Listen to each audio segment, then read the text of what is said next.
Assalamualaikum warahmatullahi wabarakatuh. Jumpa lagi dengan saya Nurul Komaria. Baik, di video kali ini saya akan berbagi tentang fotorespirasi. Selamat menyaksikan. Oke, untuk penjelasan yang pertama tentang pengertian fotorespirasi. Fotorespirasi menurut Gardner dalam tahun 1991 adalah sejenis respirasi pada tumbuhan yang dibangkitkan oleh cahaya yang diterima oleh daun. Diketahui pula bahwa kebutuhan energi dan ketersediaan oksigen dalam sel juga mempengaruhi fotorespirasi. Walaupun menyerupai respirasi atau pernafasan biasa, yaitu proses oksidasi yang melibatkan oksigen, mekanisme respirasi karena rangsangan cahaya ini agak berbeda dan dianggap sebagai proses fisiologis tersendiri. Pengertian fotorespirasi yang selanjutnya adalah suatu reaksi pada tanaman di mana enzim rubisco mengkatalisis reaksi antara ribosa 1,5 fosfat atau RUBP dengan oksigen. Rubisco seharusnya mengkatalisis reaksi antara ribosa 1,5 fosfat atau RUBP dengan karbon dioksida yang bisa menghasilkan fosfogliserat.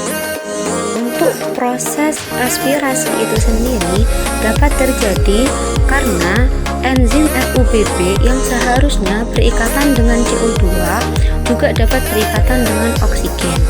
Akibatnya, bila RUBP berikatan dengan oksigen, maka sisi aktif yang digunakan untuk berikatan dengan CO2 menjadi tidak dapat dibuka, sehingga ikatan RUBP dan CO2 tidak dapat terjadi. Pada fotorespirasi, CO2 ditambah enzim RUBP atau rubisco akan membentuk 2 fosfoglikolat.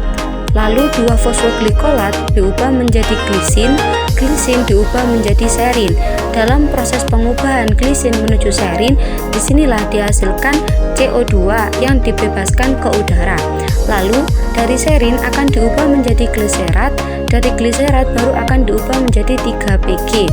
Nah, dalam proses ini terjadi pelepasan fosfat sehingga dari ADP terbentuk ATP, lalu kemudian membentuk kembali enzim RUBP. Sedangkan dalam proses pengikatan CO2 dengan RUBP untuk membentuk karbohidrat, yaitu yang terjadi adalah CO2 ditambah RUBP langsung membentuk 2,3 fosfogliserat, lalu diubah menjadi triosa fosfat dan diubah menjadi ribosa 5 fosfat dan kembali membentuk RUBP lagi. Baik, selanjutnya adalah fungsi fotorespirasi. Meskipun kelihatannya respirasi tidak memiliki fungsi sama sekali, ternyata beberapa pendapat mengungkapkan bahwa fotorespirasi merupakan sisa-sisa evolusi dari tumbuhan masa lalu. Berjuta-juta tahun yang lalu, ketika atmosfer masih kaya karbon dioksida dan miskin oksigen, tumbuhan tidak memiliki mekanisme untuk mengeluarkan oksigen dari sel, sehingga oksigen tersebut melalui fotorespirasi diubah kembali menjadi CO2. Namun, belakangan diketahui bahwa fotorespirasi memiliki peran dalam menjaga tumbuhan dari kerusakan akibat terlalu banyaknya cahaya. Tumbuhan yang tidak mampu melakukan fotorespirasi karena kerusakan gen-gennya akan lebih mudah rusak oleh radiasi matahari yang berlebihan dibandingkan tumbuhan normal.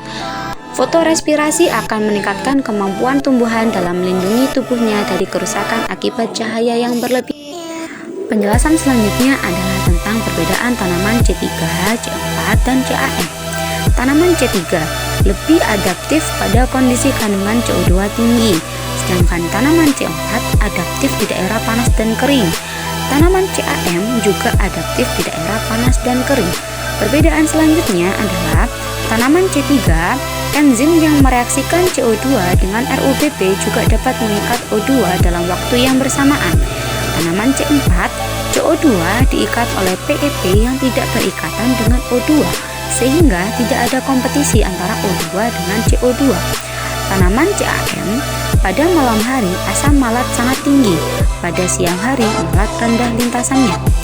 Tanaman C3, CO2 masuk ke siklus Calvin secara langsung, sedangkan pada tanaman C4 dan tanaman CAM tidak dapat mengikat CO2 secara langsung. Tanaman C3 Disebut tanaman C3 karena senyawa awal yang terbentuk adalah senyawa berkarbon 3 atau fosfogliserat. Tanaman C4, sel seludang pembuluh berkembang baik dan memiliki banyak kloroplas. Tanaman CAM umumnya berupa tumbuhan yang beradaptasi di daerah kering. Baik teman-teman, sekian dulu penjelasan dari saya. Semoga bermanfaat. Jangan lupa like, comment, and subscribe. Sampai jumpa di video selanjutnya.